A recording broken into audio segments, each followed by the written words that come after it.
राधा वल्लभ श्री हरिवंश।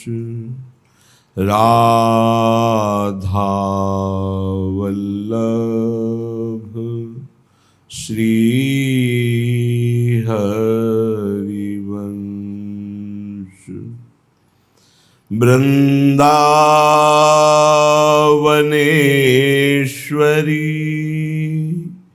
तवैव पदारविंदम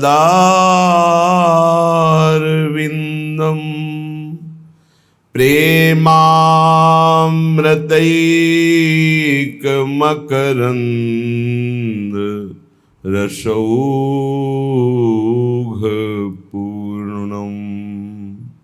हृद्यर्पितं मधुपतेः स्मरतापमुग्रं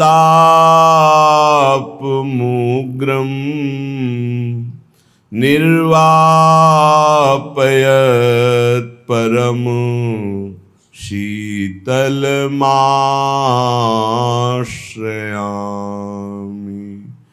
परम शीतल माश्रयामि।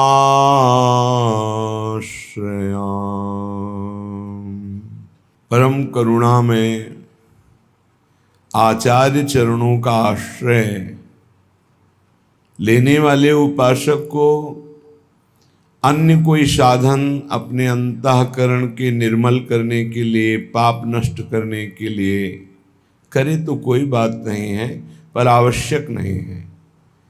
आवश्यक है आचार्य शरणागति, आचार्य प्रदत्त उपासना में चित्त जोड़ना। वैसे उपासना भी की जाती शरणागति की पुष्टता के लिए। शरणागति परिपक्व तो सब कुछ हो गया। मूल है भक्ति में शरणागति। जितनी जोर का समर्पण उतनी जोर की महिमा प्रकाशित होती है उपासक की। साधना का फल है, लेकिन शरणागति का फल स्वयं प्रभु है। परम पूज्य श्री भगवत ऋषि जी महाराज कह रहे हैं, पावन पानी धर्यो जब शीस, किए जन के अघ ओघ न सावन। सावन हुए बरसे करुणा, सर से ही नैन भयो मन भावन। भावन सो बर बेगी मिल्यो, भ्रम दूरी कर्यो तम ताप शिरावन। राजन रंक रह्यो जब जाए, धर्यो शिर श्री हरिदास के पायन। राय न रंक रह्यो जब जाए, धर्यो श्री श्री हरिदास के पायन। पावन पान धर्यो जब शीश, जब कर कमल मस्तक पर पधरा दिया, आप आचार्य चरणों की शरण में हो गए, तो आप उनके जन हो गए। जन तभी माना जाएगा जब मन क्रम वचन त्रिशुद्ध सकल मत हम श्री हित हरिवंश उपासी। मन से, वचन से, कर्म से पूर्ण अपने आचार्य को समर्पित। आज कलिकाल में सबसे ज्यादा हानि हो रही है आचार्य के प्रति निष्ठा, गुरु निष्ठा, ये हटती चली जा रही। इसीलिए किसी में कोई विशेष दिव्यता, कोई आध्यात्मिक ऊंचाई नहीं दिखाई देती। बिना आचार्य कृपा के, बिना गुरु कृपा के स्थिति जागृत ही नहीं होती। भजन की वृत्ति जो वास्तविक प्रभु की प्राप्ति कराती है, वो गुरु कृपा से प्राप्त होती है। वो आचार्य कृपा से हरिवंश कृपा, हरिवंश कहें, हरिवंश कहें, हरिवंश लहें। हरिवंश की कृपा से ही नाम जप होता है, नाम जप की कृपा से ही प्रियालाल मिलते हैं। प्रियालाल मिल गए, पूर्णता हो गई। जब कोई जन आचार्य की शरण में होता है और आचार्य उसकी शरणागति देखकर, समर्पण देखकर अभय पान उसके मस्तक पर पधराते हैं, तो कहते सब कुछ हो गया, सारे पाप उसके नष्ट हो गए, उसको कोई अलग से साधना करने की जरूरत नहीं पड़ेगी। ऐसी आचार्य कृपा। आचार्य जब करुणा करते हैं तो ऐसे बरसते हैं, कृपा की वर्षा करते हैं जैसे सावन में मेघ बरसते हैं। भगवत ऋषि जी कहते, सावन होए बरसे करुणा सरसे, ही नयन भयो मन भावन। जब आचार्य शरण में हुए, उनकी करुणा कृपा की वर्षा हुई, तो ही और नयन दोनों भर गए। हृदय भर गया प्रेम से और नेत्र भर गए रूप से। रूप छके घूमत रहें, तन को तनिक न भान, नारायण दृग जल बह यह प्रेम पहचान। हृदय भर गया इष्ट प्रेम से, नेत्र भर गए रूप से, क्योंकि वर्षा हो रही आचार्य कृपा की। भयो मन भावन, मेरे मनोरथ की पूर्ति हो गई। क्या? सबका मनोरथ है सुख मिले, ऐसा सुख मिले जहां दुख का लेस न हो। वो संसार में नहीं है, ये तो दुखालय है, यहां सुख कहाँ है। सुख समुद्र प्रिया प्रीतम का जब रूप प्रकाशित हुआ, निरंतर नाम जप, वाणी गायन, आचार्य के द्वारा दी हुई सांगु पांग उपासना, तो बोले मनोरथ की पूर्ति हो गई। प्रियालाल की प्राप्ति हो जाना ही मनोरथ की पूर्ति है। भगवत ऋषि जी कह रहे, सावन होए बरसे करुणा सरसे, ही नयन भयो मन भावन। हृदय प्रेम से भर गया, नेत्र रूप से भर गए, मेरे सारे मनोरथ पूर्ण हो गए आचार्य कृपा से। भावन सोबर बेग मिल्यो, भ्रम दूर कर्यो, तम ताप सिरावन। सब प्रकार के तम माने अज्ञान अंधकार, जितने भी ताप हैं, कामाग्नि क्रोधाग्नि लोभाग्नि, सब ताप दुख देते हैं। जब प्रेम हृदय में प्रकाशित हुआ तो अज्ञान नष्ट हो गया। कोई ये न समझे कि भक्त को ज्ञान नहीं होता।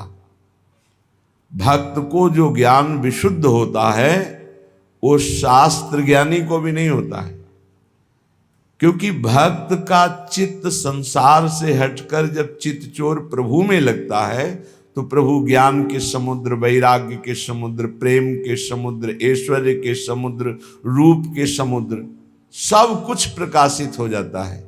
देखो महाभागवत, हनुमान जी ज्ञानी नाम अग्रगण्यम, विश्वामित्र जी महामुनि ज्ञानी, गरुण महाज्ञानी गुण राशि, ये सब महान भक्त हैं। भक्त को विशुद्ध ज्ञान प्राप्त हो जाता है।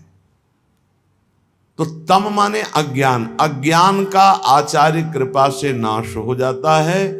दैहिक दैविक भौतिक ताप, काम क्रोधादि दोषों का ताप, ये सब मुक्त हो जाता है।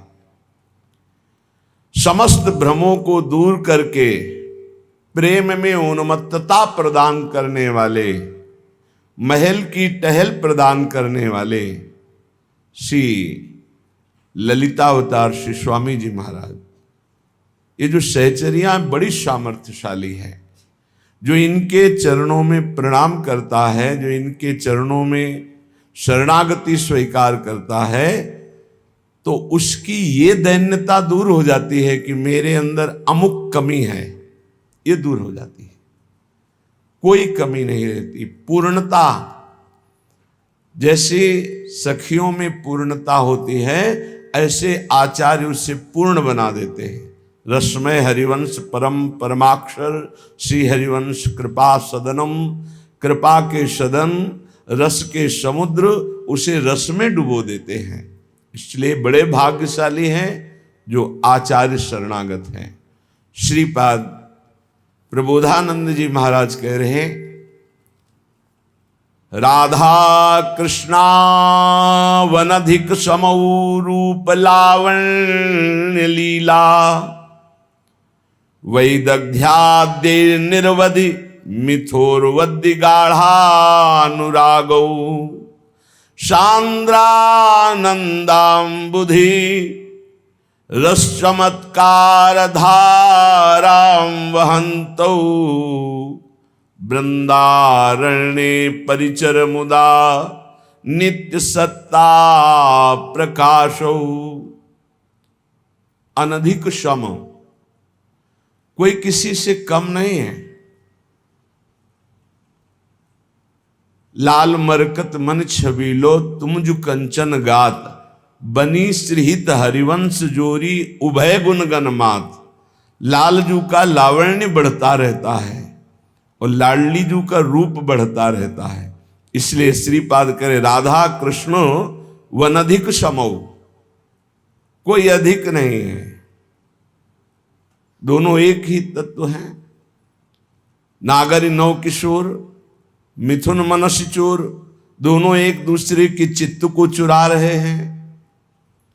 और दंपति रस समतुल, प्रिया प्रीतम समान रस से भरे होने पर भी गौरवर्ण श्री लाडली जो रसदात्री, लालजू रस भोक्ता, इसलिए लालजू में दैन्यता, प्रियाजू में गरूरता, रूप गरूरता। रूप लावण्य लीला वैदग्धि जहां निरंतर अनुराग बढ़ाता रहता है। ये वृंदावन धाम बहुत जल्दी लाभ प्रदान करता है, प्रेम रूपी लाभ। बस यहां रहने से रह जाए। सबसे बड़ी बात है, कितना भी कष्ट मिले किसी वैष्णव की निंदा ना करे, कोई वैष्णव अपराध न बन जाए, बस धाम सब मंगल कर देगा। ये लाखों बार बात कही गई, पर भगवान की ऐसी प्रबल माया है कि और अपराध बने न बने, वैष्णव अपराध जरूर बन जाता है। क्योंकि जब तक देहाभिमान है तो वैष्णव अपराध बन जाएगा, जब तक ममता है तब तक वैष्णव अपराध बन जाएगा। ये अहम, ये ममत्व जब श्री जी के चरणों में समर्पित हो जाता है, फिर अपराध की गुंजाइश नहीं रहती। इसलिए कहा कि वृंदावन वास करने वाला यदि अभिमान छोड़ करके वास करे तो बहुत जल्दी वृंदावन के रहस्य को जान ले। वृंदावन यह विधि बसय तज के सब अभिमान, तृणते नीचो आपको जाने सोई जान। नहीं तो कहीं न कहीं दोष वर्णन हो ही जाता है, और जहां दोष वर्णन हुआ तहां माया का पर्दा लग गया। जो उपासना में सुख मिल रहा था, भजन में रुचि बढ़ रही थी, जो एक भगवत प्राप्ति का उत्साह जगा था, वो सब नष्ट हो जाता है। इसलिए महाप्रेम वर्धन प्रिया प्रीतम में करने की सामर्थ्य रखने वाला वृंदावन अपने लोगों के हृदय में प्रेम प्रकाशित कर दे, कौन से आश्चर्य की बात है। जो युगल सरकार की आनंद पूर्वक सेवा करते हैं और दैन्य भाव से रहते हैं तो बहुत जल्दी प्रेम प्रकाशित हो जाता है हृदय में। पर अनन्य भाव धाम के प्रति जिनका आ गया, सर्वस्व भाव धाम के प्रति आ गया, सर्वस्व वृंदावन, प्राण वृंदावन, ये हम बड़ी जल्दी भगवत प्राप्ति देख रहे हैं। पूरा जीवन संसार में रहे, कृपा हुई, वृंदावन धाम आ गए, 4 दिन 10 दिन में शरीर छूटा और भगवत प्राप्त हो गए। कैसा आश्चर्य में लाभ। फिर आप वृंदावन का नाम रट रहे हैं, आश्रय लिए हैं, वास स्वीकार किए हैं, या वृंदावन के आश्रित होकर दूर से प्रिया प्रीतम की आराधना कर रहे हैं, आपको भगवत प्राप्ति नहीं होगी। हम तो देख रहे हैं ऐसे कि जो जीवन में भजन नहीं किए, जिसे भजन कहते हैं, और उनके पता नहीं करुणा निधान स्वामी जी की कैसी कृपा हुई, आए और चटपट श्री जी के पास चले गए। अहेतु की कृपा, अहेतु की कृपा। श्रीपाद कह रहे हैं बहुत ऊंची निष्ठा की बात कि हरिचरण प्रेमानंद कदम्बम विडंबयति। अब मेरे लिए विडंबना है हरिचरणारविंद का प्रेमानंद, हरिचरणारविंद का प्रेमानंद मेरे लिए विडंबना है। तुम्हारे लिए क्या है? राधा पदरस वन्यम, श्री राधा पदरस से अभिषिक्त होने के कारण मेरा मन अब हरिचरण प्रेम की तरफ भी नहीं जाता। ये बहुत बड़ी बात है। हित सजनी जी भी यही कह रहे हैं कि हरिजू ने देखा कि मेरी प्रियाजू की ये बहुत सेवा करती है, प्रिया सुख प्रदान करने वाली ये सहचरी है, आज मैं इसे निहाल कर देता हूं। और हरि अपना श्रृंगार रस की वर्षा कर देते हैं, जो गोपीजनों द्वारा याचना की जाती है। वो सहचरी को अयाचित ढंग से, उस समय सहचरी की स्थिति क्या होती है? श्री स्वामिनी जी के चरण तलवे के सुख में ही निमग्न रहती है। हरिजू के द्वारा दिए हुए श्रृंगार रस में किंचन मात्र नहीं।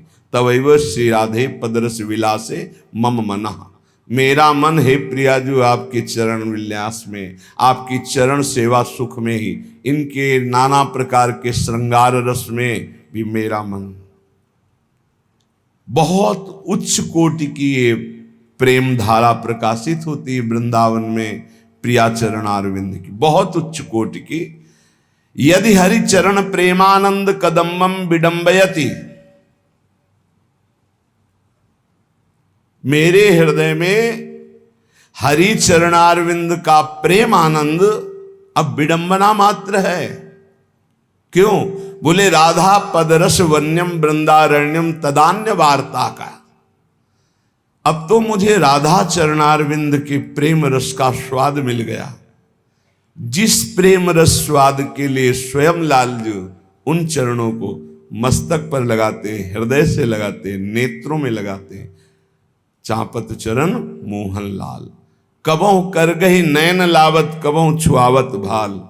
ये वृंदावन धाम है। यहाँ वैदिक सिद्धांतों के ज्ञाता, पुराणों से के बड़े बड़े ब्रह्म ऋषि भी याचना करते हैं पर प्रवेश नहीं पाते, ऐसा ये रस है। हरि हरि धिगस्तु मामिहि यदति सुतुच्छेषु लोक धर्मेषु अस्वार्थे स्वति शक्तो विहन्मि वृंदावने प्यहो वासम। हे हरि, हे हरि, मुझे धिक्कार हो यदि मैं वृंदावन का आश्रय और वास छोड़कर किसी और का आश्रय और वास स्वीकार करूं। ये बहुत परम लाभ की बात हमने देखा गुरु कृपा से। जो भगवत प्राप्ति जन्म जन्म मुनि यतन कराही, ऐसे चटपट वृंदावन दे देता है। ऐसे ही यहाँ खिलवाड़ है, घर घर भटकत मुक्ति बावरी कमले को बतरावे। विश्वास मान लीजिए, श्रीपाद कह रहे हे हरि, हे हरि, मुझे धिक्कार हो यदि मैं वृंदावन का आश्रय वास छोड़कर कहीं कुछ और स्वीकार करूं, तो मुझे धिक्कार हो। क्यों? अपितुच्छ लोक रंजनम मां संजन मत्र विडभांडे प्रिय वृंदावन जीवन जनसंगम स्वार्थ भंजनम मुंच। ये जीवन रोज का रोज मृत्यु के गाल में जा रहा है। ये लोक लोकांतर का मनोरंजन प्रतिपल नष्ट हो रहा है। ये आपको अच्छा नहीं लगेगा, समझ में नहीं आएगा कि संसार कितना सुखद है। ये कह रहे हैं नष्ट हो रहा है। आपसे सच्ची कहते हैं, यदि सात्विक वृत्ति आ जाए अभी, सतोगुण जनित माया का ही सतोगुण है, तो आपको कुछ अच्छा नहीं लगेगा। हर वस्तु काटने को दौड़ेगी, किसी से बात करने का मन नहीं होगा, जीना मुश्किल हो जाता है। ऐसे आनंद की धारा प्रकाशित होती है। ये भजन है भजन। अभी रजोगुण छाया हुआ है, अभी शुद्ध सात्विक तो बात जाने दो, सतोगुण ही नहीं पूरा स्थायी आया, नहीं कुछ अच्छा नहीं लगे, कुछ अच्छा नहीं लगता, कुछ नहीं। बस एक आह निकलती रहती है, एक भजन की ऐसी व्याकुलता बढ़ती है जो कहीं कुछ संतुष्टता नहीं, लोक लोकांतर में कहीं कुछ नहीं। नारायण स्वामी जी कह रहे ब्रह्मादिक के भोग शब्द विष सम लागता है। लाखों बार याद हो गया होगा आपको, लेकिन क्या विष के समान लगता है मृत्यु लोक का सुख? वहां कह रहे ब्रह्मादिक के भोग शब्द विषम लागता ही, नारायण ब्रजचंद की लगन लगी ही जाए। और यहां कह रहे हैं कि हरि चरणामृत का, जो हरि चरणों का प्रेमामृत है, वो भी हमारे लिए विडंबना है, क्योंकि हम राधा चरणारविंद के आसक्त चित्त वाले। और यहां तो मृत्यु लोक के सुख ही प्रिय लग रहे हैं, तो कह रहे हरि हरि धिगस्त मामी, धिक्कार है। मृत्यु प्रतिपल हमारे शरीर को खाती जा रही है, एक एक श्वास नष्ट होती जा रही, एक एक मिनट शरीर नाश की तरफ जा रहा है, और मन लोक रंजन में लगा हुआ है। कैसी विनोद की बात है कि सांप ने मेढक को पकड़ रखा है, आधा मेढक उसके मुख में है, और मेढक सामने पतिंगा को पकड़ के खाने की चेष्टा कर रहा है। वो ये नहीं समझ रहा है एक झटके में तू जाने वाला है अंदर। जय श्री हरिवंश प्रपंच बंच सब ये काल ब्याल को खायो, काल रूपी सर्प ने ग्रस लिया है, बस झटके में ली लेने की जरूरत है। धिक्कार है यदि मानव देह प्राप्त करके, भजन न करके, भगवत प्राप्ति की चाह न प्रकट करके भोगों में समय नष्ट किया जा रहा है। लोक रंजन, लोक में मनोरंजन में हमारा समय नष्ट हो रहा है। बिल्कुल ठीक ऐसी दशा है जैसे प्रचेताओं से नारद जी उपदेश करते हैं, दक्ष के पुत्रों को उपदेश करके महाभागवत बन। ठीक हमारी दशा वही भोगों में रत है। हम ऐसे अंधकार में छिद्र की तरफ जा रहे हैं जहां से वापस लौटना ही नहीं होता। जब से सृष्टि हुई आज तक वापस नहीं लौटे, लौटना भी नहीं चाहते, इसी में मनोरंजन करना चाहते हैं। झूठा खेल। इस ठगनी माया के मनोहर वाटिका में एक बार जो घूमने गया वापस लौट नहीं पाया, फंस गया। हरि गुरुदेव यही वापस कराएं तो वापस हो सकते हैं। जैसे नवीन नवीन घास अपनी हरिणियों के साथ हरिन खाते हुए मस्त हो रहा है, और शिकारी बिल्कुल बाण संधान उसके ऊपर किए हुए है, बस छूटने वाला ही बाण है। यही दशा हम सबकी है। पत्नी पुत्र परिवार भोगों में मगन हो रहे हैं, और काल रूपी शिकारी केवल श्वासें गिन रहा है, पूरी होते ही नष्ट कर देगा। इस विष्ठा पात्र मां संजन मत्र विडभांडे, इस विष्ठा पात्र शरीर को मैं मानकर अपने परम स्वार्थ का नाश कर रहा है। इसलिए समस्त संगों का त्याग करके असंग होकर निरंतर भगवदाकार चिंतन में रहो, भगवत वृत्ति धारण करो। मान लो श्रीपाद कह रहे यदि इस जन्म में ऐसा नहीं किया तो बहुत पछताना पड़ेगा। बस दिन जा रहे हैं, दिन जा रहे हैं। रोज 2-4 बार दिन में ऐसी तैयारी होती है, जाना है श्री जी के पास जाना है।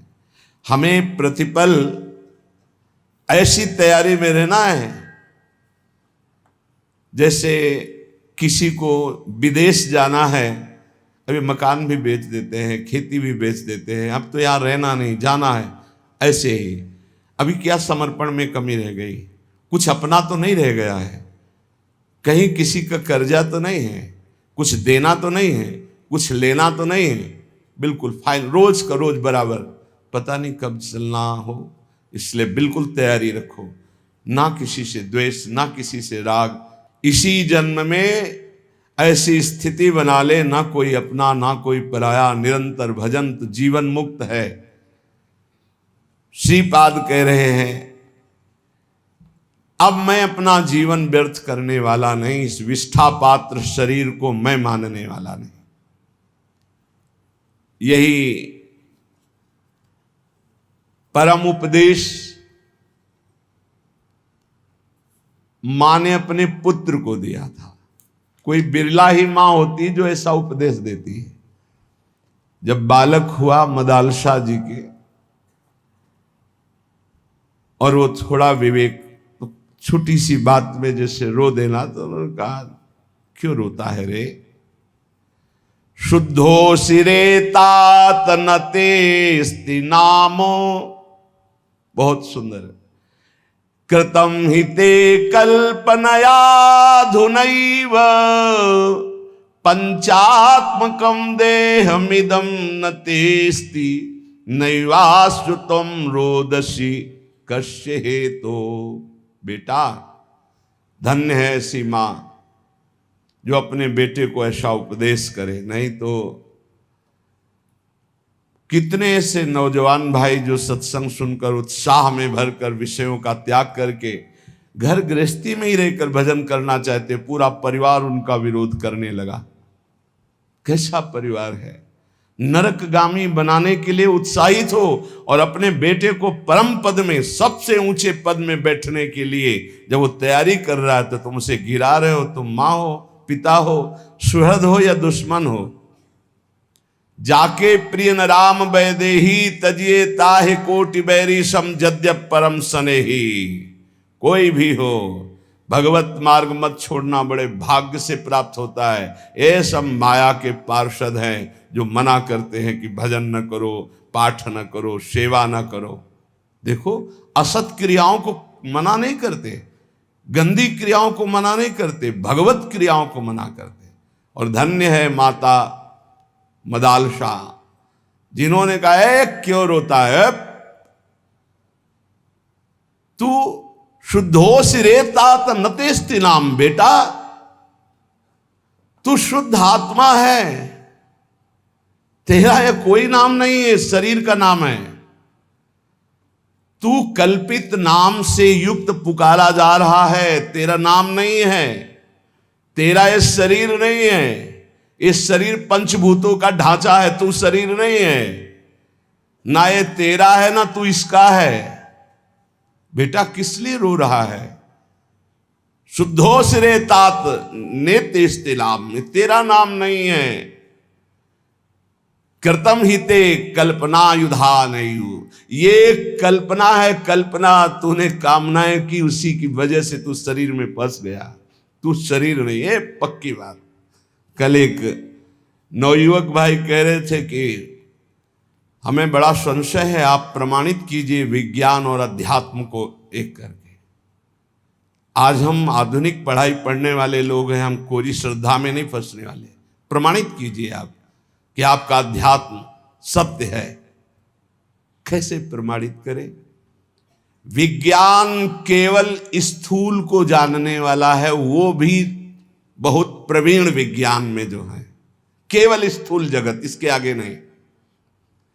स्थूल जगत, स्थूल शरीर, सूक्ष्म में प्रवेश ही नहीं है। और अध्यात्म सूक्ष्म के आगे कारण से भी परे है। विज्ञान क्या जानेगा? क्या जानेगा?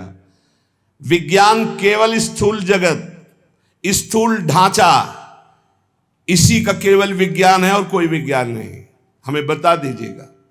स्थूल जगत, स्थूल ढांचा, इतना ही विज्ञान है।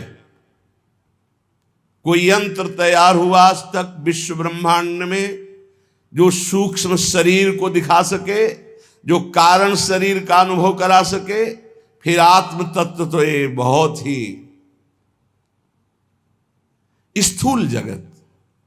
जैसे कहा जाता है कि चंद्र लोक गए, मिथ्या। एक सीमा है, इसके बाद अंतरिक्ष है, इसके बाद स्वर्गलोक है। स्वर्गलोक में सबसे ऊंचाई पर चंद्रलोक है, जहां सूर्य से भी कई हजार योजन ऊपर, और सूर्य तक पहुंच जाए कोई तो राख के सिवा कुछ नहीं हो सकता। अब वहां कैसे जाना कि चंद्रलोक है? वहां कोई मिला था क्या कि मैं चंद्रलोक वासी हूं? एक सीमा है जहां तक पहुंचा जा सकता है यंत्रों के द्वारा, फिर सिद्धावस्था के द्वारा गति होती, यंत्रों की गति नहीं होती, पांच भौतिक शरीरधारी की गति नहीं हो सकती। वहां सिद्धावस्था, सूक्ष्म शरीर, देव शरीर से प्रवेश होता है। एक सीमा है जिस सीमा में जाके आप बोल सकते हो चंद्रलोक, बोल सकते हो, कुछ भी बोल सकते हो, वो आपकी कल्पना है। आकाश के ऊपर जो स्वर्ग, महरलोक, जनलोक, तपलोक, सत्यलोक, इन लोकों में सिद्धावस्था को प्राप्त महापुरुष पहुंचते हैं। स्थूल, जितना स्थूल यंत्र से स्थूल तक की, जहां स्थूल की सीमा समाप्त, वहां सिद्धावस्था में प्राप्त सूक्ष्म देहधारी महापुरुष जा सकते हैं। स्थूल शरीरधारी आज भी त्रिशंकु लटके हुए हैं बीच में। विज्ञान, जितने अस्त्र का निर्माण हो रहा है वो हमारे शास्त्रों में लिखे हुए हैं। कोई भी क्रिया जिसे ऑपरेशन कहा जाता है वो शल्य क्रिया शास्त्रों में लिखी हुई है। शल्य क्रिया क्या बिजली आज बनी है क्या? ये विद्युत प्रवाह तो कब से चला आ रहा है। जहां आपस में जल का घर्षण होता तो आकाश से बिजली नहीं गिरती क्या? तो विज्ञान बनाता कहां से है? हमारे शास्त्रों से ही तो। लेकिन स्थूल मात्र को, सूक्ष्म को नहीं, ना बना पाया है ना बना पाएगा। अरे बोले विज्ञान ने हवाई जहाज बना दिए, तो पेट्रोल वाले बनाए ना, डीजल पेट्रोल, ये पढ़ते होंगे ना।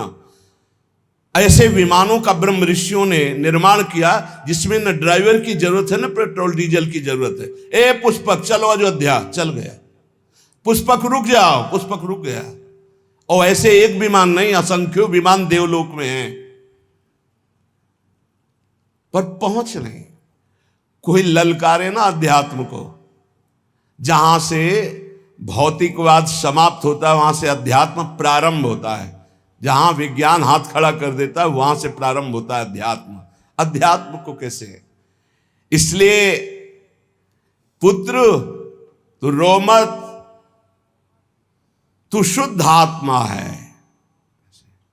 बहुत भी जब आके ज्यादा छाटने लगते ज्ञान विज्ञान ना, तब सीधी बात होती कि 3.5 हाथ के शरीर में रहते हुए कितने साल हो गए तुम्हें? बोले 40 साल। 40 साल में 1 सेकंड भी अपने से मिले हो?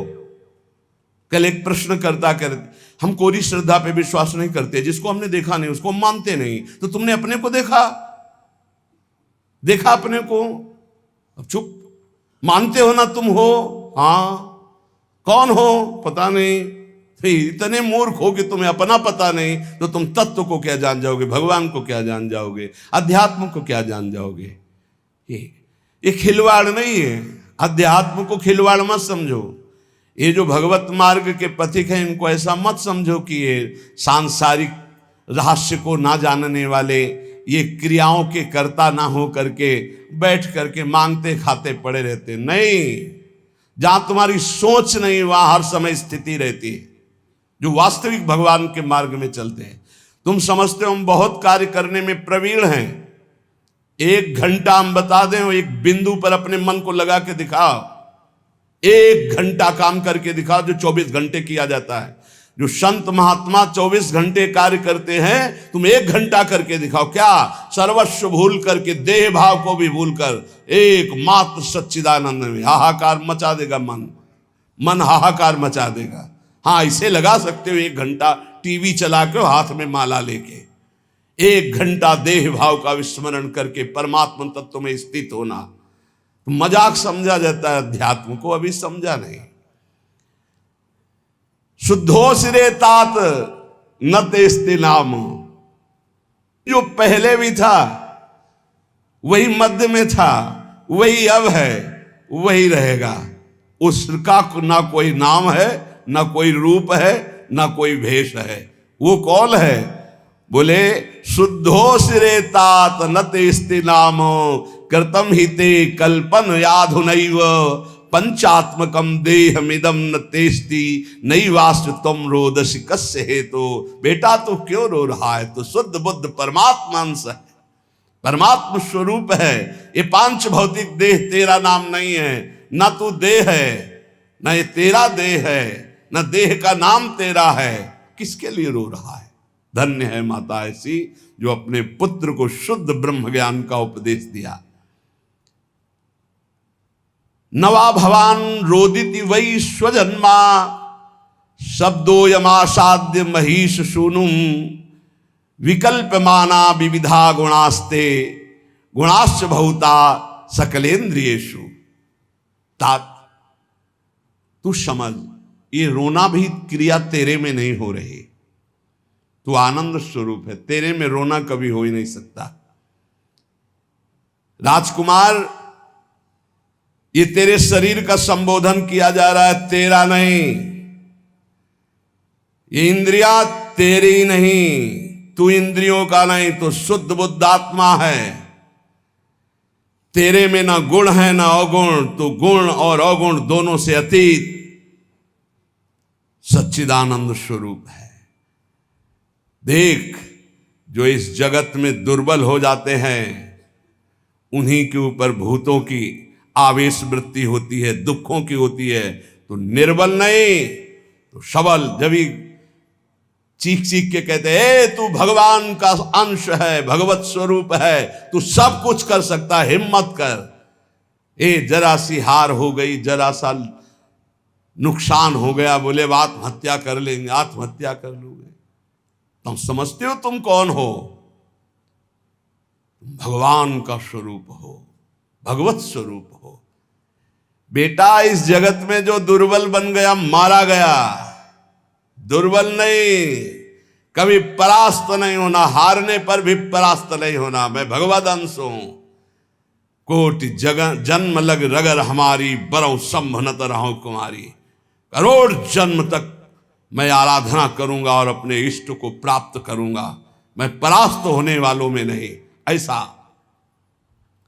ये अन्न जल खान पान तेरा नहीं है, प्राणों का पोषण है। धन्य है मां, कैसा सुंदर वेदांत। पांच भौतिक शरीर की पुष्टि होती है इन अन्न जल और भोजन पदार्थों से, तेरी नहीं। तू शुद्ध आत्मा है, तुझे किसी भी पौष्टिकता की जरूरत नहीं। ना आत्मा की वृद्धि होती है ना क्षय होती है, वो एक रस होता है। तू अपने इस देह रूपी चोले को आज ही मरा हुआ मान ले, जीर्ण शीर्ण मान ले, मोह मत कर। शुभाशुभ कर्मों का परिणाम ये देह है, तू नहीं। बिल्कुल अमृतमय बात। यही गंगा किनारे का जीवन था जो मदाल शाह जी का उपदेश है। कोई जीव तेरे पिता के रूप में प्रसिद्ध है, कोई जीव पुत्र के रूप में, कोई जीव तेरी माता के रूप में, कोई जीव स्त्री के रूप में, कोई मेरा कह के अपनाया है, कोई मेरा नहीं ये कह के त्यागा गया, पराया है। बेटा, ये सब नानात्व माया का रूप है, तो शुद्ध परमात्मा स्वरूप है। कोई किसी का माता पिता भाई बंधु नहीं, एकमात्र परमात्मा विराजमान है। ये मायाकृत नानात्व है। ये समस्त भोग, यदि तू भोक्ता बनेगा तो दुख भोगेगा, सुख नहीं। जिसे तुम सुख समझते हो ये सुख की छाया है, समझ पड़ती नहीं, यही गिरधर की माया है। दुख भोगेगा अगर भोक्ता बनेगा। ये मूढ़ चित्त मानव उद्धार करने के लिए अपना आया है, पर वो भोगों में फंस के फिर मलिन हो जाता है, सोचता मैं सुख प्राप्ति का उपाय कर रहा हूं। बेटा, जो विद्वान है वो कभी अंतःकरण को मोह से आच्छादित नहीं होने देता, वो कभी भोग जनित सुखों को सुख नहीं मानता, इसलिए कभी दुख नहीं भोगता। बेटा, कभी दुख में नहीं भोगना, तुझे महासुख में निमग्न होना है। बेटा, इस मार्ग में चलने पर काम वेदना पीड़ित करती है। किसी का मुस्कुराना, किसी का रूप प्रदर्शन करना, ये हड्डी और मांस और चमड़े के लेप का प्रदर्शन है। मां बोल रही है मदालसा, किसी का मुस्कुराना, किसी का हाव भाव प्रकट करना, बेटा ये हड्डी के ऊपर लगे हुए मांस और चमड़े की चमक का प्रदर्शन है। तुम जिसे कहते हो बहुत सुंदर है, बहुत बढ़िया नेत्र है, बहुत सुंदर कपोल है, ये मायाकृत रचना है, कुछ नहीं है, मांस का लोथड़ा है, अंग प्रत्यंग ऊपर चमड़ी का लेप है क्या? नरक तुल्य ये शरीर, नरक तुल्य शरीर, बहुत सुंदर। बेटा, तुमने ध्यान दिया, राज परिवार में जन्मे हो, जब सवारी पर चलते हो तो सवारी और होती, तुम और होते हो। ऐसे ही बेटा, ये शरीर तुम्हारी सवारी है, ये शरीर और है, तुम और हो। सवारी में बैठा हुआ जैसे ये नहीं मान लेता कि मैं सवारी हूं, ऐसे बेटा इस शरीर में रहते हुए तो कभी मत मान कि मैं शरीर हूं। ये देह दृष्टिगोचर होता है, जो दृष्टिगोचर हो रहा है ये मायाकृत है, इसलिए मूर्खता का त्याग कर। धन्यो सिरे, धन्य है तू, मेरा पुत्र बना है। ब्रह्मबोध संपन्न ये माता है, हर पुत्र को भगवत प्राप्त महात्मा। जब आखिरी पुत्र को राजा ने कहा कि मुझे दे दो, मेरा भी अधिकार है जैसे माता का अधिकार है, तब उससे कहा कि बेटा मैं तुम्हें परम हित की बात बता रही हूं, प्रतिदिन बिना ब्रह्म ऋषियों को भोजन कराए भोजन मत पाना। ये उनके लिए उपदेश है जो गृहस्थ धर्म में, इनको तो सबको बैरागी बनाकर ब्रह्मबोध प्राप्त करा दिया। मां ही परम गुरु हुई। बड़ी महिमा है इस मदालसा माता की। धन्य है कोई ऐसी माता होती होंगी जो अपने पुत्र को भगवत प्राप्ति का, कि अब बेटा तुझे किसी और मां की गर्भ में नहीं जाना पड़ेगा।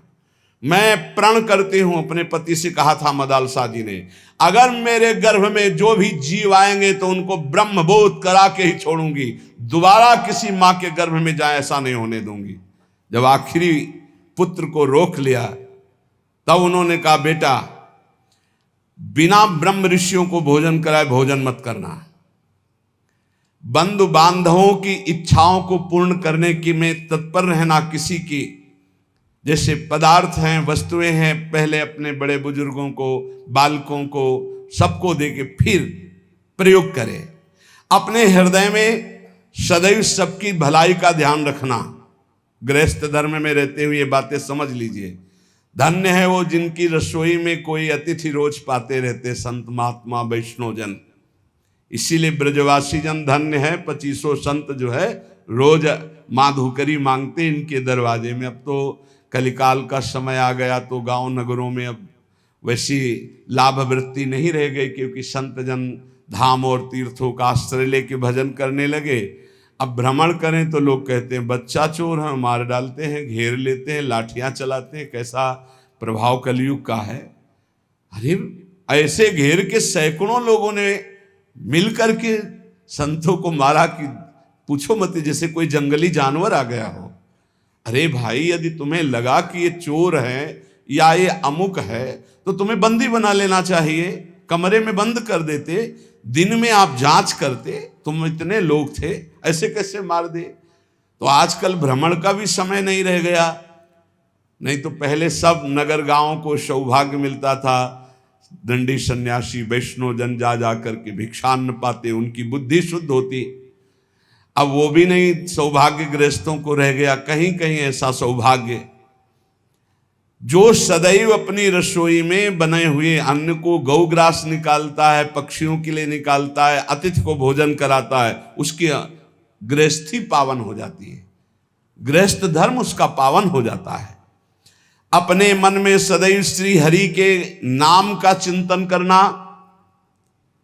उनके ध्यान में रहना, काम क्रोधादि 6 शत्रुओं को गृहस्थी में रहते हुए जीत लेना,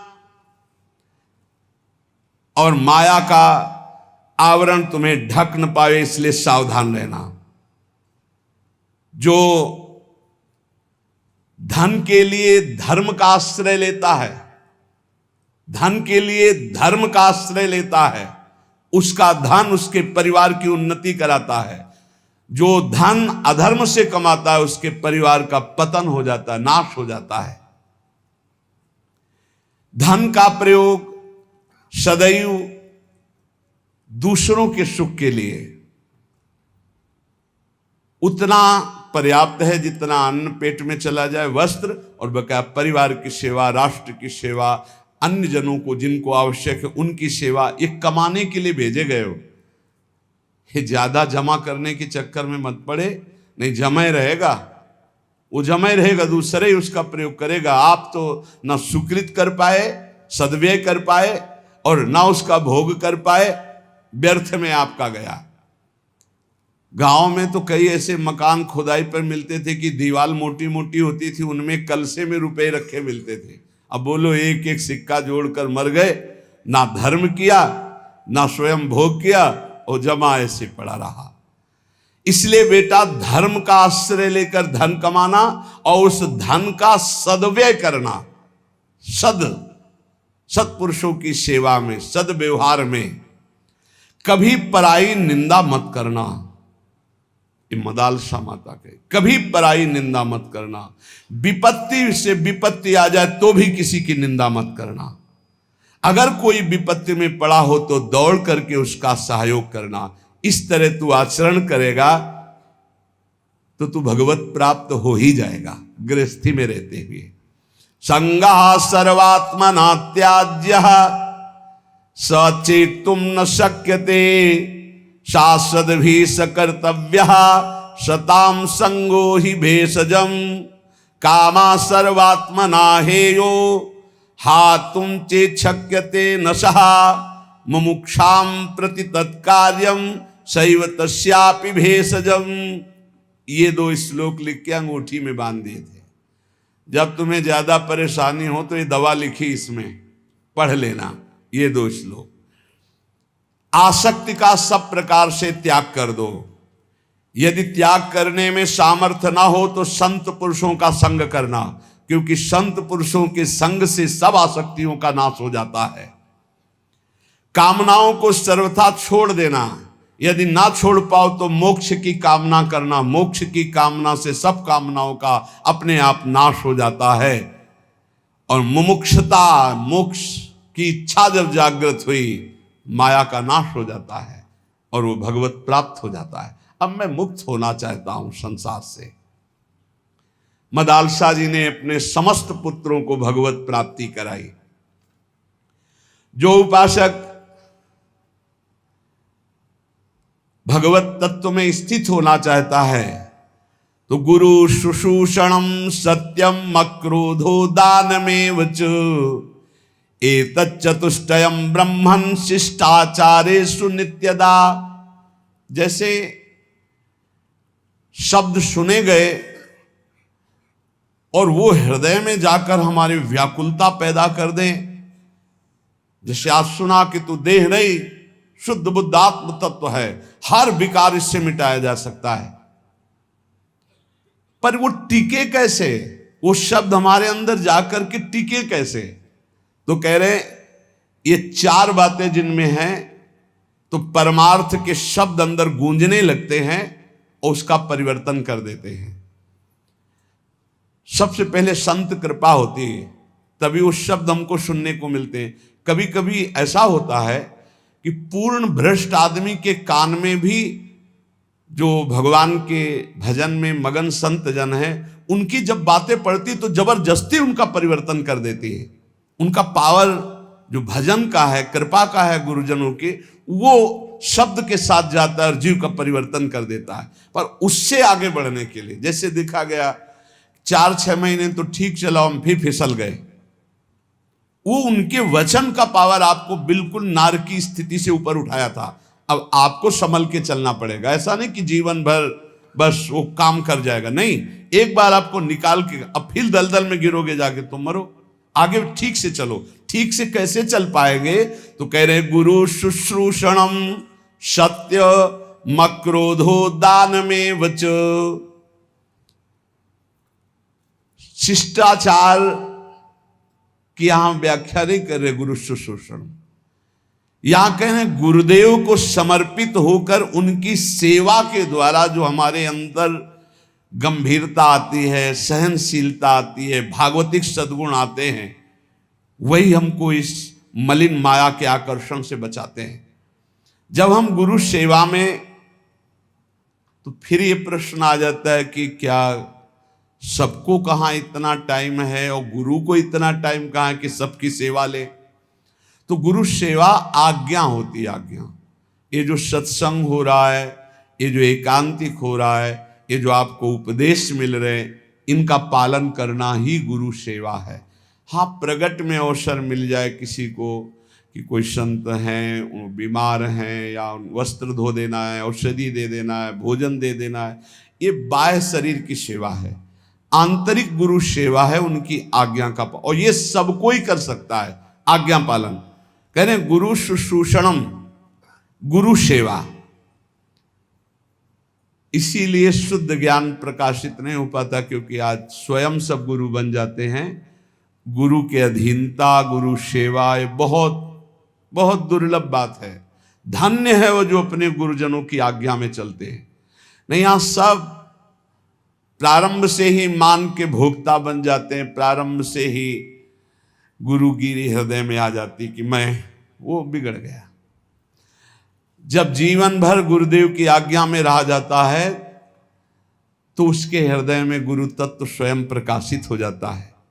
जब गुरु तत्व प्रकाशित हो जाता है, तो जानत तुम्हें हो जाए, उसमें फिर ब्रह्मविद ब्रह्मवि भवति, उसमें कोई फिर फर्क नहीं पड़ेगा। पहले महापुरुषों की सेवा में जीवन समर्पित किया जाता है। वेद का सार भाव है सत्य, और वो सत्य जागृत होता है गुरु सेवा परायण में। शास्त्र ज्ञान आपको हो जाएगा, मानते हैं आप प्रवचन कर सकते हो, लेकिन ब्रह्म बोध नहीं होगा। इसलिए वेद स्पष्ट कहता है, नायम आत्मा प्रवचनेन लभ्या न मेधया न बहुना श्रुतेन।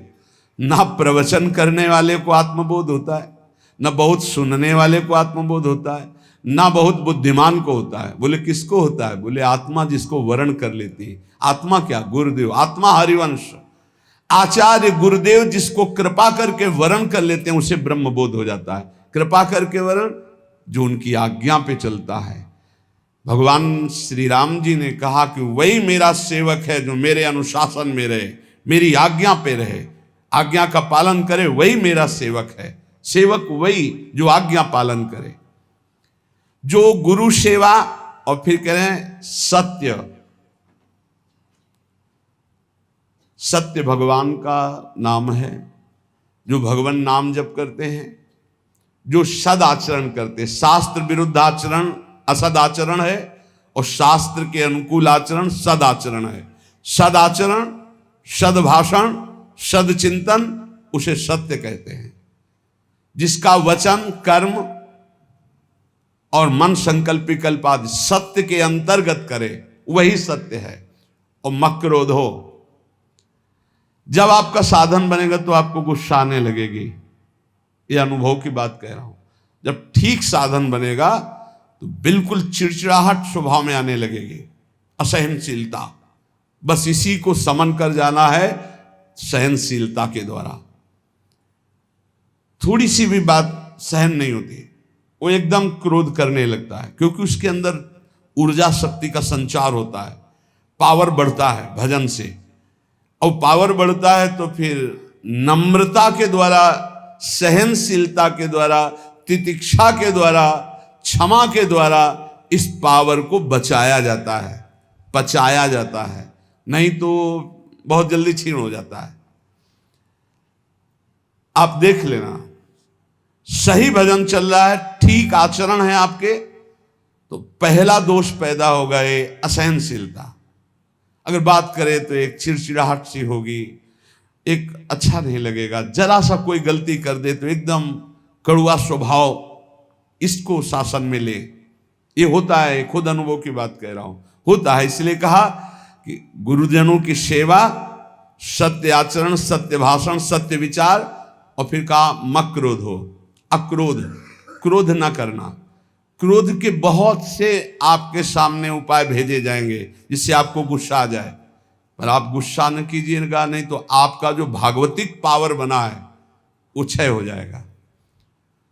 बाबा तो इतनी जोर की बात, उड़िया बाबा कहते हैं कि यदि क्षय करना है किसी को तो गुस्सा दिला दो, किसी के तप को क्षय करना है तो उसे गुस्सा दिला दो, और वो गुस्सा हो गया तो 1 महीने के भजन की ऊर्जा शक्ति क्षीण हो जाएगी। भजन तो नष्ट नहीं होता, लेकिन उससे जो अनुभूति होनी चाहिए वो नहीं होगी। सोचो, साल में 12 बार गुस्सा कर लिए तो बचा क्या आपके पास? इसलिए कौन सी दो रहा है, कहाँ अनुभूतियां हो रही? सहनशीलता के द्वारा क्रोध का त्याग कर दे, गुस्सा त्याग कर दे। बहुत जल्दी गुस्सा आती, और गुस्सा आते ही मन में प्रतिकूल चिंतन होने लगता है। भजन है और प्रतिकूल चिंतन हुआ, कहीं हो गया तो तुम्हारा भजन रुक जाएगा, तुम्हारा भजन का प्रभाव क्षीण हो जाएगा, आगे भजन की उन्नति नहीं होगी। इसलिए बहुत संभल के किसी से गुस्सा मत करो। और आएगा गुस्सा, माया ऐसे संयोग भेजेगी कि गुस्सा आ जाए, पक्का सहन कर जाओ। बहुत कठिन है सहन करना। अच्छा, आप जा रहे हो, कोई थूक दे आपके ऊपर, अरे 1 बार थूक दे, 2 बार थूक दे, 100 बार थूका एक नाथ जी के ऊपर। वो गंगा स्नान करके, गोदावरी जी का या गोमती जो भी वहां हो, महाराष्ट्र में कौन है, गोदावरी गंगा, तो वहां स्नान करके और बार बार ऊपर से गली में थूक देता। 100 बार थूका, नीचे उतर कर आया, साष्टांग दंडवत हुआ, गलती हुई, 100 बार थूका। बोले भैया तेरे जैसा कृपालु कौन होगा, 1 दिन में 100 बार स्नान करवा दिया, वैसे 1 दिन में 1 बार होता, लेकिन 100 बार तेरी कृपा से हो। बिल्कुल गुस्सा नहीं आया। कुछ लोगों ने तो पैसा दे के एक आदमी को लगाया, एक पंडित जी थे, उनसे कहा कि अगर आप एकनाथ जी को गुस्सा दिला दें तो इतनी आपको मुद्रा दे देंगे। घर गए तो अतिथि आए, उन्होंने सम्मान किया। जब उनकी पत्नी परोसने लगी तो पीठ में चढ़ गए, कुछ तो गुस्सा आएगा इनको। तो उनका बहुत संभाल के देखो, पीठ से गिरने ना पावे, इनको कोई कष्ट ना होने पावे, संभाल के। पत्नी का हम पहले से सावधान है, आप चिंता मत करो। तो उन्होंने सोचा ये तो फिर भी क्रोध, कितना उन्होंने उपद्रव किया। जब उपद्रव से बिल्कुल गुस्सा नहीं तो उनका थोड़ा गुस्सा हो जाते तो मुझे वो इतनी मुद्रा देकर भेजा गया। बोले भैया क्षमा करो, पहले बता देते कि हम मुद्रा के कारण आए हैं तो हम थोड़ी गुस्सा दिखा देते, जिससे तुम्हें मुद्रा मिल जाती। क्रोध नाम की चीज नहीं। जिन महापुरुषों ने भगवत साक्षात्कार किया, अक्रोध रहे हो, क्रोध नहीं। क्रोध होने से तप क्षीण हो जाता है। क्रोध बिल्कुल नहीं करना चाहिए, पर ध्यान रखना, जब क्रोध दिलाया जाए उस समय ये ध्यान रहे कि हमारे सामने प्रश्न उपस्थित किया गया कि हमें क्रोध नहीं करना है, और ये क्रोध कराएगा तो बच सकते हो। लेकिन उस समय माया आपको ये याद नहीं रहने देगी, उस समय फिर आपको गुस्सा आ ही जाएगा, पक्का आ जाएगा। क्रोध दिलाने वाली लीला आपके सामने साधकों को प्रायः होती रहती है। अगल बगल से, आसपास से, कहीं गुस्सा नहीं करना, शांति से निर्णय करो। तुम्हारी परीक्षा हो रही, तुमको सहनशील बनकर आगे बढ़ना है। और फिर दान में उचर, ये सबके अंदर होना चाहिए। देत लेत मन शंकन धरई, बल अनुमान सदा हित करे। दूसरों को अभय दान से बढ़कर के कोई दान नहीं है, ये सबको ही दे सकता है, सबको करना चाहिए। किसी भी जीव को मन से, वचन से, कर्म से हमारे द्वारा दुख ना पहुंचे, ये सबसे बड़ा दान है, अभय दान इसे कहते हैं। और इस अभय दान को पूर्ण निर्भयता में बदलने के लिए नाम दान है, इससे बढ़कर और कोई दान नहीं। नाम दान, किसी को भी नाम सुनाना। राधा राधा जब हम जोर जोर से बोलते जय जय श्री राधे श्याम, तो सबके कानों में नाम पड़ता है, और उस नाम का हमें पुण्य मिलता है, हमारा भजन आगे बढ़ता है। इसलिए जोर जोर से नाम कीर्तन हो रहा है, जहां से आप गुजर रहे हो वहां। और जब कभी कहीं भी बैठे हो, बातचीत हो, तो बीच बीच में अभ्यास बना लो राधा, अच्छा राधा राधा राधा राधा, अच्छा ऐसे बात करना सीखो। है ऐसे अपने मुरारी भाई हैं, वो जब बात करें राधा राधा राधा राधा, हमें बहुत अच्छा लगता है शुरू से, ये नहीं कि आज से, शुरू से ना। जब कोई बात विनोद की हुई या कोई भी बात हुई या कोई आश्चर्यमय बात, राधा राधा राधा, ये बहुत अच्छा स्वभाव है। हमें लगता है सबको बनाना चाहिए, सत्संग में नहीं, बीच में। हाँ अब सबे शुरू हो गए राधा बीच में, तो ऐसे नहीं, वो जब बात परस्पर हो रही हो तब उस समय राधा राधा, बहुत मंगल। हम उपासक से बात अगर कभी करते तो यही देखते इसने कितनी बार नाम जपा, कितनी बार नाम लिया, प्रारंभ में नाम बोला, एक बार तो नाम आना चाहिए। हनुमान जी विभीषण जी को सौभाग्य क्यों प्रदान कर रहे हैं? अंदर से आवाज आई, राम राम राम नाम तेहि सुमिरन कीन्हा, हृदय हरसि कपि सज्जन चीन्हा, ये सन हठ करी हो पहचानी, साधु ते होय न कारज हानि। ये साधु है, अभ्यास बनाओ नाम उच्चारण, बात शुरू करने के पहले नाम उच्चारण, बहुत मंगलमयी बात है। दूसरों को नाम सुना दिया, इससे बड़ा कोई दान नहीं।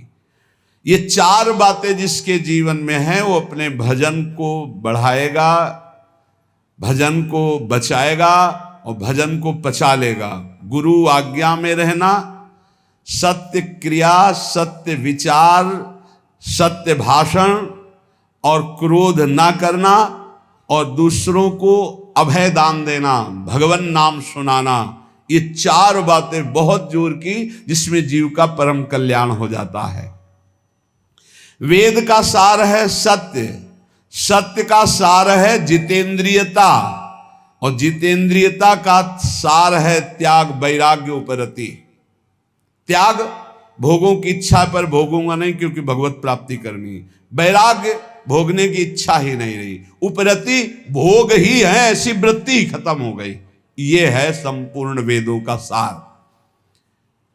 जो न्याय युक्त कार्य हो, जिसको महापुरुषों ने किया है, जिसका विधान किया, वही कार्य किया जाए, मनमानी कोई कार्य ना किया जाए। यदि मनमानी कार्य किया गया तो उससे लाभ नहीं होगा। आजकल बहुत मनमानी हो रही, बहुत मनमानी, कोई किसी का ना तो निगमागम शासन स्वीकार किया जा रहा है, वेद का शासन, और ना वेदज्ञ महापुरुषों का शासन स्वीकार किया जा रहा है। सब मनमानी करने में स्वतंत्र हैं।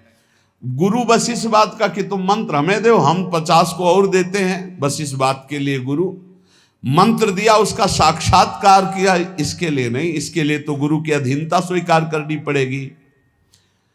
कह रहे कि यत् करोत्यशुभम कर्म शुभम वा यदि सत्तम, अवश्यम तत्समाप्नोति पुरुषो नात्र संशयः। होश में तुम जो कर्म करोगे, शुभ या अशुभ, तुम्हें भोगना पड़ेगा, कोई मिटा दे ऐसा समर्थ नहीं है। देख लो भाई, कोई मिटा दे ऐसा समर्थ नहीं, वो केवल वही मिटा सकते हैं जिन्होंने पूरी सृष्टि की रचना की, श्री भगवान, दूसरे की सामर्थ्य नहीं। इसलिए हमें विश्वास नहीं है। ये इसलिए बता रहे, करे यत् करोत्यशुभम कर्म शुभम वा यदि सत्तमम, अवश्यम तत्समाप्नोति पुरुषो नात्र संशया। अवश्य भोगना पड़ेगा जो कर्म किए हैं। इसीलिए हम कह रहे हैं, किसी पर ये मत सोचो कि तुम्हारे कर्म को कोई नष्ट कर देगा, कोई नहीं, कोई नहीं। भगवान के पिता दशरथ जी का ये कर्म श्रवण कुमार का धोखे में बद हो जाना क्या नहीं मिटा सकते थे?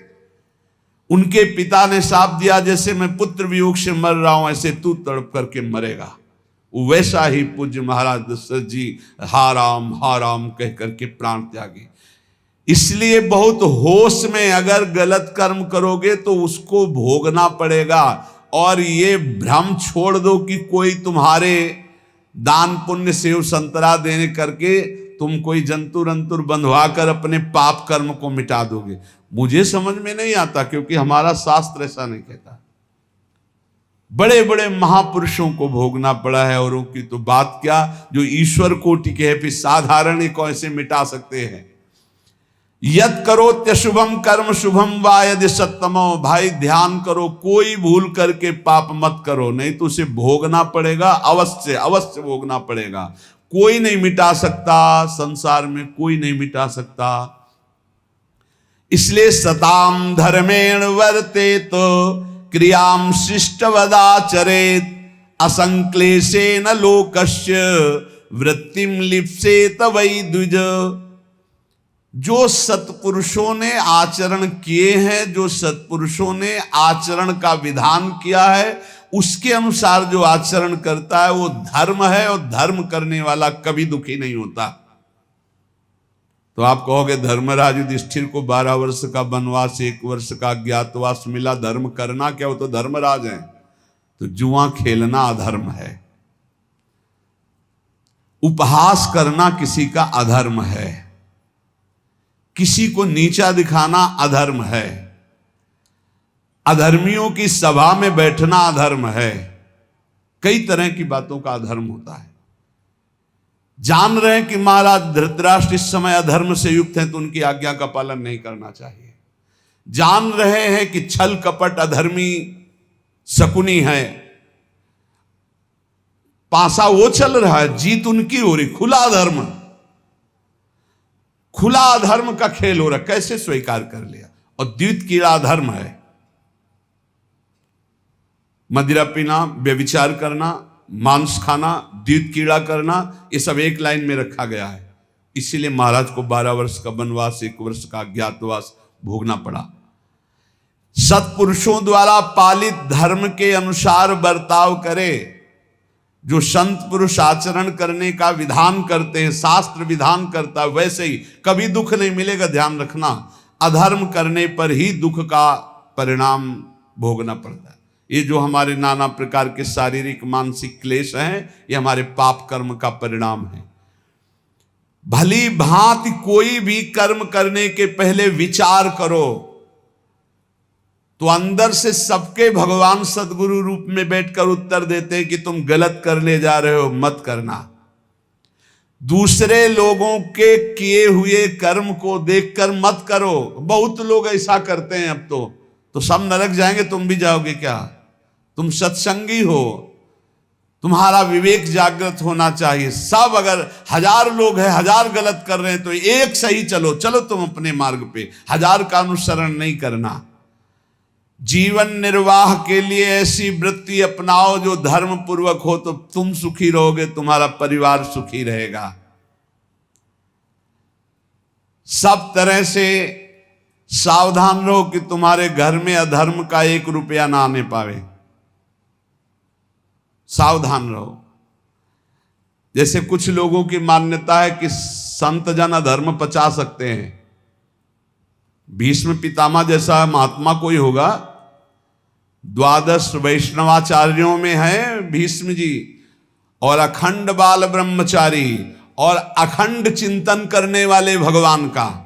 और दुर्योधन का अन्न खाया, उन्होंने स्वीकार किया, बताया द्रौपदी को कि उस समय मेरी बुद्धि निर्णय करने में असमर्थ थी, क्योंकि मैं दुर्योधन का अन्न खाया था। अगर अधर्म का रुपया चला जाए तो महात्मा की भी बुद्धि को कमजोर कर दे, भ्रष्ट कर दे, फिर गृहस्थों की बात क्या। अधर्म के धन से बचना चाहिए। अधर्म का अन्न जो है वो बहुत हानिकारक है। इसलिए गृहस्थी में ये लोग सोचते हैं रुपया आना चाहिए, चाहे जैसे आवे। फिर जो रुपया आया 1 लाख, और फिर घर में जो 10 लाख निकालने का वो बनाएगा हिसाब किताब। अमुक को ये रोग हो गया, अमुक जब ये नष्ट हो गया, अमुक ये हानि हो गई। इसलिए हमारा शास्त्र कहता है सर्वोपायस्तु लोभस्य, सब उपाय करो कि लोभ से कोई अधर्म का धन ना आ जाए तुम्हारे घर में। सावधान रहना। कितने पवित्र होते हैं पुराने लोगों के विचार। हमने देखा है, एक बार 100 रुपया का अन्न बिका और 110 रुपया आ गए। अब सोचो 100 रुपया का अन्न और 10 रुपये आ गए तो काफी लाभ की बात है।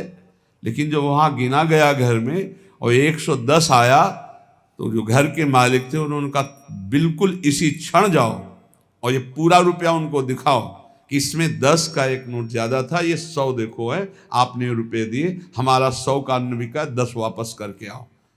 10 वापस करके जब आए तब धर्मात्मा पुरुष के घर में ही भगवत भजन सुख शांति किस तरह की, भले अर्थ की अव्यवस्था हो लेकिन धर्म की व्यवस्था एक अद्भुत शांति, एक अद्भुत सुख प्रदान करती। नमक रोटी खाओगे चैन से सोओगे।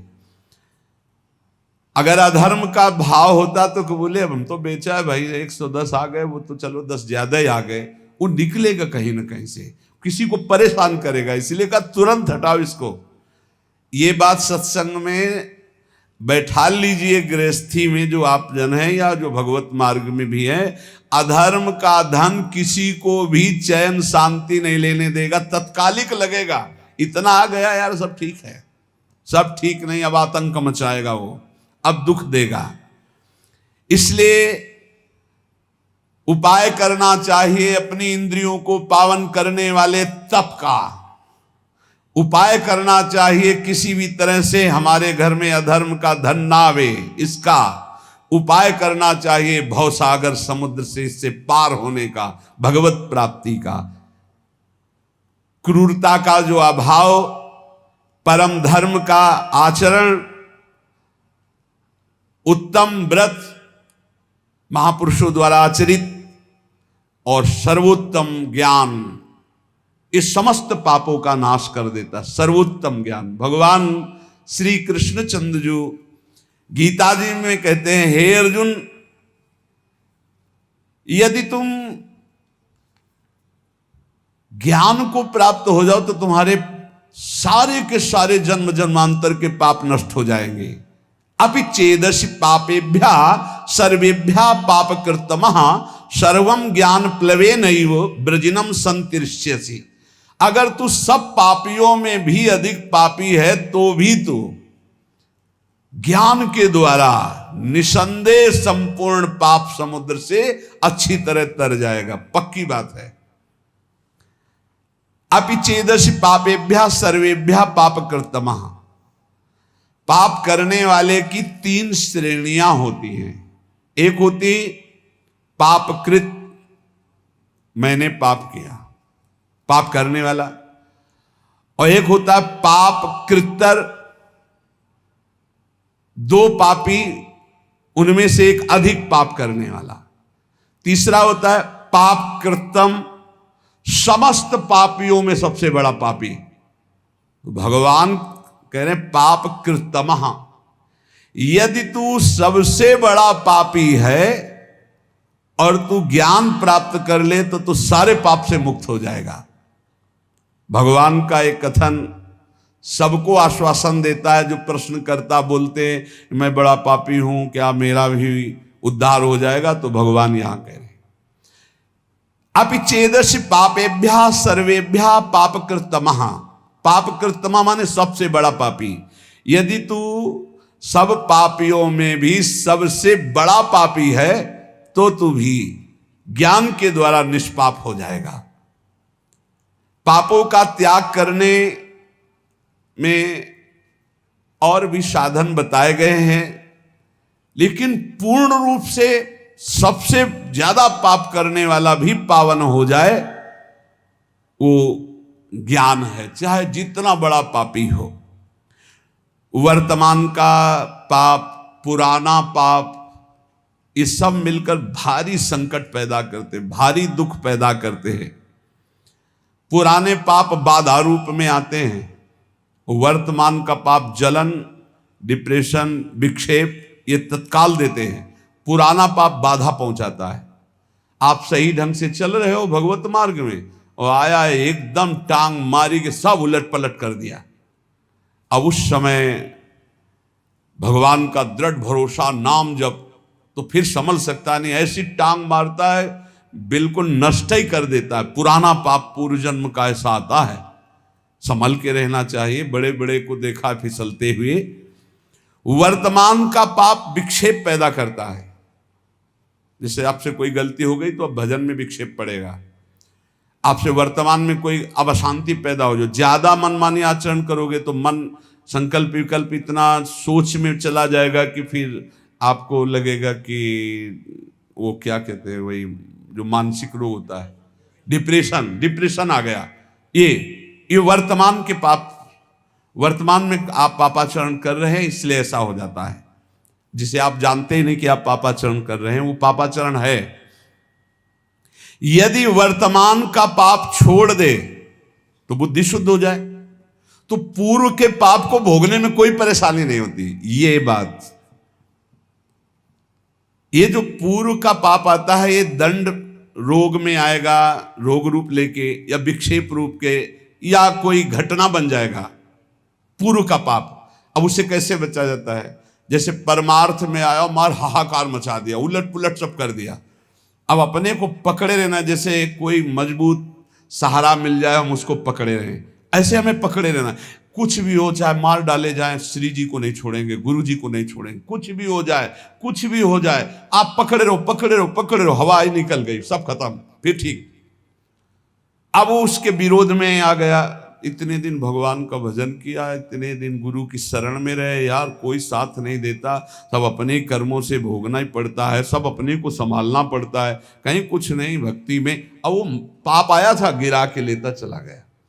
पूर्व का पाप वर्तमान का यदि पाप नहीं है तो कुछ नहीं बिगाड़ पाएगा, और वर्तमान में यदि पाप है तो वो पहले ही बुद्धि को मलिन किए हुए पूर्व का पाप आके आपको नष्ट कर देगा। यदि इस बात को समझो कि 100 वर्ष से घना अंधेरा है और वहां एक दिया सलाई खींच दी गई तो अंधेरा नष्ट होगा ना, जितनी जगह में प्रकाश है। ऐसे ही ज्ञान जो है अनंत जन्मों के पापों को तत्काल नष्ट कर देता है। चेत भगवान कह रहे, ऐसा पापी जो सब पाप खूब किए हुए है, स्वयं परमात्मा में तो कभी लग नहीं सकता, पापी आदमी कभी नहीं लग सकता, परंतु लग ही नहीं सकता ऐसी बात नहीं है, स्वयं से नहीं लग सकता। पाप करने वाला स्वयं से भगवान में नहीं लगता। कैसे लगता है? किसी महापुरुष का संग हो जाए, कोई प्रवचन उपदेश अचानक अनिच्छा से सुन ले। जैसे एक दिन एक भाई आए थे, वो कह रहे थे मैं बताना चाहूंगा कि मैं घोर नास्तिक, कभी किसी शास्त्र संत भगवान कोई चर्चा नहीं, पर एक दिन ऐसे ही कर रहा था तो आपका प्रवचन आया, देखे क्या नाटक हो रहा है, और खोला, बोले उस दिन से फंस गए, आज तक हम मुक्त ही नहीं हो पा रहे हैं, अब तो और कुछ देखने ही नहीं रह गया, अब तो बस इंतजार रहता है कब सत्संग पढ़े, कब एकांतिक पढ़े। बदल गया, जीवन बदल गया। क्या हुआ? भगवत शब्द कान में गए, जीवन का परिवर्तन कर दिया। बोले पापी लोग, मनुष्य जो पाप का आचरण करते हैं वो स्वयं से भगवान में कभी नहीं लग सकते, पर लग ही नहीं सकते ऐसी बात नहीं, किसी महापुरुष का संग हो जाए या कोई ऐसी विपरीत घटना परिस्थिति घट जाए कि उसका कोई साथ ना दे, और फिर उस समय कोई उसे भगवत मार्ग बताने वाला मिल जाए, या कोई ऐसा वातावरण उसको मिल जाए जिस वातावरण में भागवतिक, ऐसे अचानक किसी कार्य से वृंदावन आया, अच्छा सत्संग हो रहा है क्या, खड़े होके सुन लिया, तो उसका तत्काल परिवर्तन हो सकता है। अन्यथा पापवंत कर सहज स्वभाव, भजन मूर्ति भाव न काऊ। पापी पुरुष का भजन में या भगवत मार्ग में या सत्संग में ऐसी कोई रुचि नहीं होती। सर्वम ज्ञान प्लवे नैव व्रजिनम संतरिष्यसि।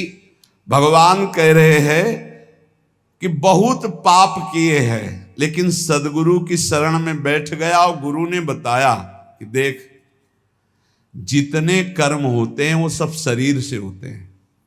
शरीर से कर्म करने का जो वेग होता है वो अंतःकरण से होता है। अंतःकरण 3 गुणों से प्रभावित होता है, रजोगुण तमोगुण आदि। उन्हीं गुणों के प्रभाव से अंतःकरण में प्रेरणा संकल्प विकल्प बनते, अंतःकरण से प्रेरित होकर शरीर से पाप बनते हैं। तू तो दृष्टा मात्र है, तेरे से कोई कर्म नहीं हुआ, तू शुद्ध बुद्ध आत्मस्वरूप है, ना तू कभी बंधा था ना कभी। ओ बात उसके बैठ गई। मूला भावे कुतः शाखा, मूल से ही काट दिया कि तू करता ही नहीं है। जे ही गुरुजनों ने ऐसा उपदेश किया तो स्वतः सिद्ध ज्ञान स्वरूप जीवात्मा है, जो भगवान का अंश है वो ज्ञान स्वरूप है। जे ही उसको ये ज्ञान हुआ कि अरे मैं तो बड़ा भ्रम से फंसा हुआ था, अब तो शरीर से पाप होने नहीं देंगे और अंतःकरण में कोई पाप संकल्प बनने नहीं देंगे, क्योंकि अभी तक मैं समझ रहा था कि मैं ही करता हूं। अरे ये तो अंतःकरण गुणों से प्रभावित होकर गुणानुगुण वर्तन्ते मनुष्या पार्थ सर्वसा। अब नहीं, अब इस नौका में कोई छेद नहीं, ज्ञान रूपी नौका में बैठ गया। गुरु रूपी खवैया ने ऐसा डांड मारी कि भंवर से नैया पार हो गई। एक भी उसे पाप का फल नहीं भोगना पड़ेगा। ये ज्ञान का बहुत, मैं शुद्ध बुद्ध आत्मा स्वरूप हूं, ये जहां बोध हुआ। पर इसके लिए बस ये कि कोई घटना घटे उसके जीवन में, किसी संत की शरण में आ जाए या कोई सत्संग का ऐसा मिले जिसके आकर्षण होकर संत की शरण, बिना किसी महापुरुष के शरण में हुए ये ज्ञान तो हो ही नहीं सकता। और अगर ज्ञान हो जाए तो भगवान कह रहे हैं अपि चेदसि पापेभ्यः सर्वेभ्यः पापकृतमः सर्वं ज्ञान प्लवे नैव व्रजिनम संतरिष्यति। वास्तविक आप सच्ची मानिए, पाप कैसे नष्ट हो जाते हैं। जैसे स्वप्न में हमने 500 कत्ल किए, तो जब जगे तो ना भागवतिक पाप लगेगा और ना भारतीय संविधान में दंड दिया जाएगा कि स्वप्न में तुमने 500 कत्ल किए, चलो तुम्हें फांसी की सजा होगी। कभी ऐसा नहीं हो सकता। ऐसे ही उमा का हूं मैं अनुभव अपना, सत हरि भजन जगत सब सपना। जब ज्ञान हो जाता है तो जैसे स्वप्न का कहीं भी दंड नहीं मिलता, ऐसे ही जागृत अवस्था का किया हुआ कुछ भी कर्म उसको बंधन में नहीं डाल सकता, सब भस्म हो जाते हैं। भगवान की जो भक्ति है, इन्हीं के पुत्र का नाम ज्ञान है। ज्ञान वैराग्य भक्ति के पुत्र है ना। शुद्ध ज्ञान होता है भगवान के चरणों से चित्त जोड़ने से, नाम जप करने से। अगर भगवान का भजन ना हो तो शुद्ध ज्ञान नहीं हो सकता। आगे भगवान कह रहे यथैधांसि समिद्धोग्निर भस्मसात् कुरुते अर्जुन ज्ञानाग्नि सर्वकर्माणि भस्मसात् कुरुते तथा। हे अर्जुन, जैसे प्रज्वलित अग्नि ईंधनों को सर्वथा भस्म कर देती है, ऐसे ही ज्ञान रूपी अग्नि संपूर्ण कर्मों को सर्वथा भस्म कर देता है। ध्यान रहे, चालबाजी से नहीं होता है। चालबाजी से मैं शुद्ध ब्रह्म हूं, मैंने पाप नहीं किया, मैं तो दृष्टा मात्र हूं, शरीर नहीं हूं, ठीक है, बढ़िया। अब बीच बाजार में थप्पड़ियाए जाओगे, बुरा नहीं लगना चाहिए, तुम शरीर नहीं हो, तुम शुद्ध बुद्ध आत्मा हो। पिटाई तो शरीर की हुई, नहीं बुरा लगा ना, पाप नष्ट हो जाएंगे तुम्हारे। रबड़ी रसगुल्ला खाओ तुम और पाप नहीं, मैं तो दृष्टा मात्र हूं, तो ठीक है, तुम्हारा अपमान भी होगा, तब दृष्टा मात्र रहना। शुद्ध ज्ञान हो जाए तभी पाप नष्ट होगा, बाणी वाले ज्ञान से पाप नष्ट नहीं होता, ध्यान रखना। भगवान कह रहे नहीं होता है ऐसे ज्ञानी, बहुत विचित्र ज्ञान होता है, बहुत अलग अलग ज्ञान होते हैं, हमने देखा है इसको। बहुत ज्ञान भी विविध प्रकार, गुरु के चरणों के आश्रय से जो ज्ञान होता है, भगवान के भजन से जो ज्ञान होता है, वही शुद्ध ज्ञान होता है। नहीं, ज्ञान भी फंसा देता है, ज्ञान भी फंसा देता है, वो आप लोग जल्दी नहीं समझ पाएंगे, ज्ञान भी फंसा देता है। जब फंसने का नंबर आता है तब वो दृष्टा रहते हैं, और जब भोगने का नंबर आता है तो भोगता रहते हैं। तो चतुर शिरोमणि भगवान से नहीं बच पाओगे, फिर वो भी भोगना पड़ेगा। अवश्य में भोक्तव्यम कृतम कर्म शुभाशुभम। यथै धांसी समिध्योग्निर्भस्मसात् कुरुते अर्जुन ज्ञानाग्नि सर्वकर्माणि भस्मसात् कुरुते तथा। परम सत्य बात, अर्जुन जैसे प्रज्वलित अग्नि ईंधन को सर्वथा भस्म कर देती है, ऐसे ज्ञानाग्नि संपूर्ण कर्मों को भस्म कर देती है। पीछे भगवान ने कहा कि पाप समुद्र है और ज्ञान नौका है, तर जाओगे। तो लगा कि शायद समझ ना पाए, तब भगवान ने कहा कि पाप ऐसा समझ लो कि तृण का पहाड़ है और ज्ञानाग्नि है, ज्ञान अग्नि है, एक क्षण में भस्म कर देगी। ज्ञानाग्नि सर्वकर्माणि भस्मसात कुरुते, तथा जैसे ढेर सारा पहाड़ लगा हो, काष्ठ का, तृण का, रुई का, और एक दिया सलाई लगा, सब भस्म हो गया। ऐसे एक ज्ञान, केवल ये, मैं स्थूल शरीर नहीं हूं, मैं सूक्ष्म शरीर नहीं हूं, मैं कारण शरीर नहीं हूं, मैं आत्मस्वरूप हूं, आ गया ज्ञान। बहुत कठिन है। इसी के, यही गंगा किनारे का जीवन था। ये बहुत कठिन भाई। जब भूख लगती प्राणों को ना, तब दृष्टा नहीं रहता, भोगता रहता है कि यार कहीं एक रोटी मिल जाए। तो जब प्यास लगती है ना, तो ये चिंतन नहीं रह पाता कि प्यास तो प्राणों का धर्म है, मेरा धर्म थोड़ी। तो फिर लगता है बहुत विचित्र है। शरीर आसक्ति गुरु कृपा से, गुरु सेवा से नष्ट होती है। जब तत्व ज्ञान हो जाता है तो संचित क्रियमाण सब भस्म हो जाता है और प्रारब्ध का भी मिटियामेट हो जाता है। मिटियामेट जब शरीर है नहीं है तो प्रारब्ध शरीर भोगेगा, हम तो भोगेंगे नहीं। बहुत कठिन है, बहुत कठिन। बातें बनाना बहुत सरल नहीं। जब चक्कर आता है तो शरीर को नहीं आता, मुझे आता है। नहीं, पीड़ा होती तो मुझे होती, ऐसा अनुभव देखो। और ये बिल्कुल अलग है शरीर। कहते हैं जैसे मेज अलग है, ऐसे अलग है। देखो अभी कहा था ना, जैसे बेटा तू सवारी में बैठा है तो तू सवारी थोड़ी हो गया। तो सवारी अलग है, हम अलग है। ऐसे शरीर अलग है, हम अलग है। पर सवारी को और शरीर को जब देखो तो बहुत अंतराय नजर आता है। भाई सवारी का अगर पहिया टूट गया तो मेरा थोड़ी टूट गया, अगर टांग टूट गई तो मेरी टूट गई, ऐसा लगेगा ना। ये राग बहुत जोर का शरीर में है, यही गुरु कृपा से नष्ट होता है। इसीलिए गुरु साक्षात परब्रह्म कहा गया। परब्रह्म परमात्मा तत्व मोते यदि गुरु ही जी जानी, कि मायाधीश की माया ने फंसा दिया और गुरु रूप में मायाधीश ने मुझे मुक्त कर दिया। ये गुरु कृपा से होता, पढ़ने लिखने से नहीं होता। अपने आप से अपने आप का बोध होता है, ये किसी करण से नहीं होता। ये तत्व बोध किसी करण से नहीं होता कि बुद्धि से हुआ, मन से हुआ, चित्त से हो, नहीं। ये करण निरपेक्ष ज्ञान है, वो गुरु कृपा से होता है। अब ये प्रसंग चल रहा है इसलिए चर्चा चल रही। तत्व ज्ञान रूपी अग्नि संचित को, क्रियमाण को, दोनों को भस्म कर देती है, प्रारब्ध का मिटियामेट कर देती है। अग्नि में काष्ठ अत्यंत तीव्र गति से भस्म होता है। अग्नि, सूखा काष्ठ हो तो ऐसे पाप का पहाड़ लगा है, ज्ञान के द्वारा नष्ट। जैसे जैसे आपका भजन बढ़ेगा वैसे वैसे तुम्हारी अरुचि होती जाएगी, संसार से भी, शरीर से भी। शरीर भी प्यारा नहीं, खान पान, सोना, जागने सब कड़ुआ लगने लगेगा। किसी से बात करना, मिलना जुलना, फिर उस स्थिति में भी रहते हुए वो सब व्यवहार के कार्य करता रहता है, पर वो अनासक्त रहता है।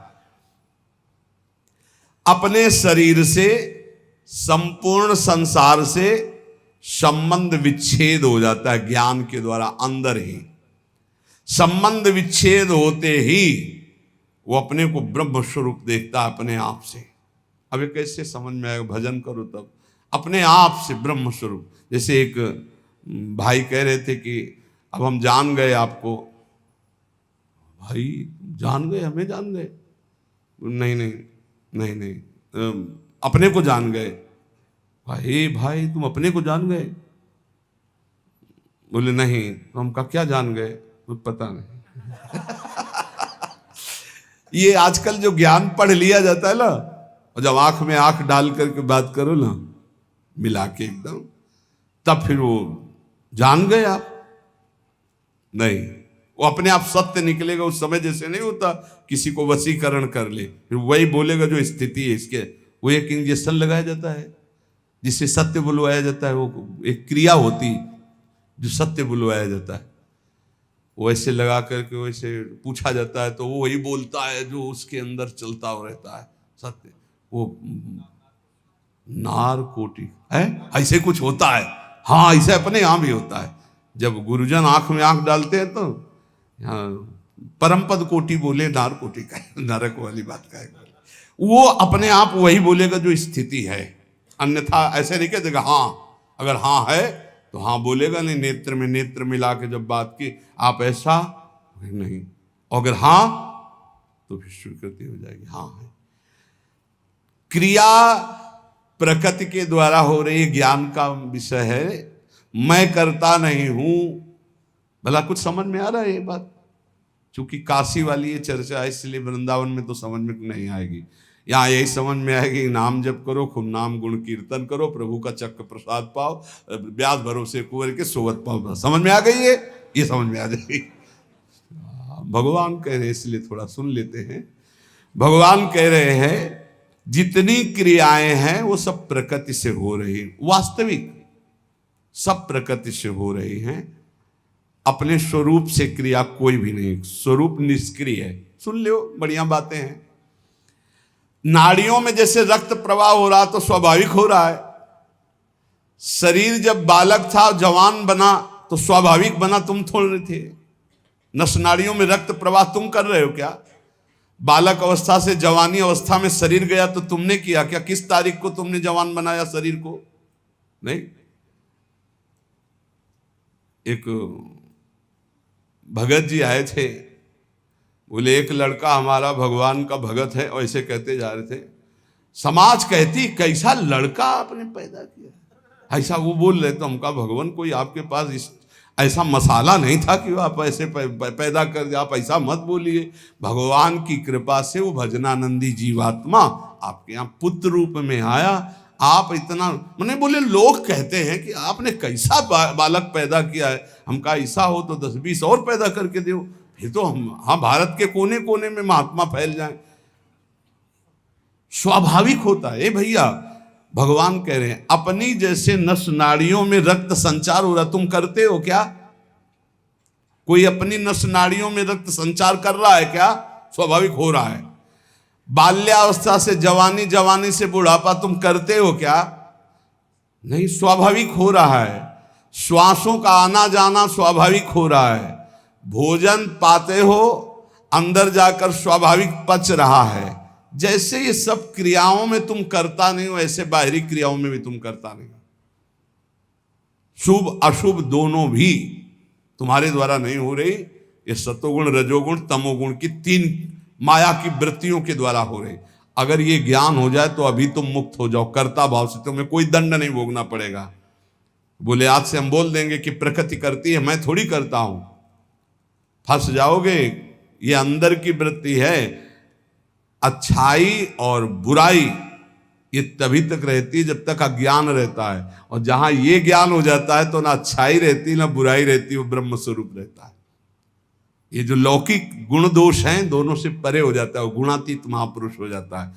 अगर ज्ञान की बात को लगाया जाए ऐसे व्यर्थ की क्रियाओं में कि मैं करता नहीं हूं, तो पिटाई बहुत जोर की भगवान कराते हैं। खाना पीना, चलना बैठना, देखना बोलना, ये क्रियाएं सब हो रही माया के द्वारा, तुम करता नहीं हो। ये तुम भी माया शब्द है। पर माया के प्रभाव से अपने को सब करता मान लेते नहीं, सब करता मान।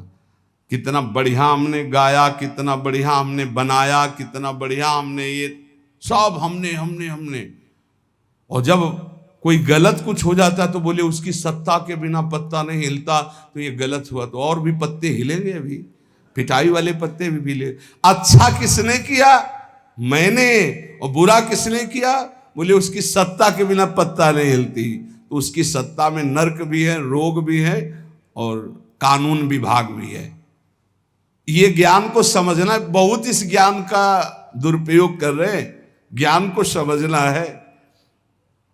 जैसे हम श्वास लेना, भोजन पचाना, रक्त संचार करना, शरीर का बालक से जवान होना कहीं हम नहीं है, ऐसे हम किसी कर्म में भी करता नहीं है, सच्ची बात।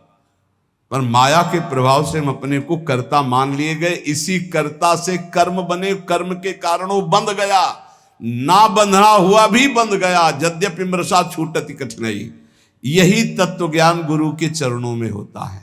जब गुरु के चरणों में बैठा जाता है, उनकी आज्ञा पालन की जाती, तो ये ज्ञान करवाए या न करवाए, सच्ची कहते हैं अगर आप साधन में लगोगे तो रोज आपको अनुभव होने लगेगा, मैं शरीर नहीं हूं, नहीं नहीं मैं नहीं हूं, मैं तो शुद्ध बुद्ध भगवान का अंश हूं। पहले ये आएगा, धीरे धीरे धीरे फिर वो परमात्मा स्वरूप का बोध होता है। तत्व ज्ञान जब जागृत होता है तो अनेक जन्मों के संचित कर्मों को भस्म कर देता है, क्योंकि सभी संचित कर्म अज्ञान के द्वारा माने गए थे, और जहां ज्ञान हुआ तो अज्ञान जो कर्मों का आश्रय था, आधार रूप था, वो अज्ञान अहंकार अविद्या सब भस्म हो गई। ये बहुत आनंद है।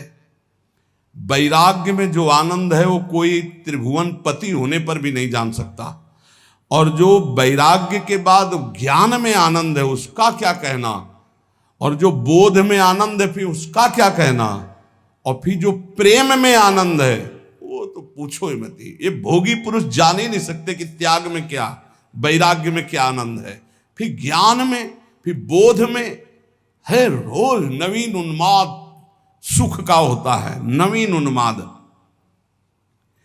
क्रियमाण कर्म सब अकर्म हो जाते हैं, अनंत जन्मों के संचित भस्म हो जाते हैं, और प्रारब्ध जो अनुकूल प्रतिकूल घटना लेकर के आता है वो शरीर तक रहता है, स्वरूप तक नहीं, से तीनों बेकार हो गए।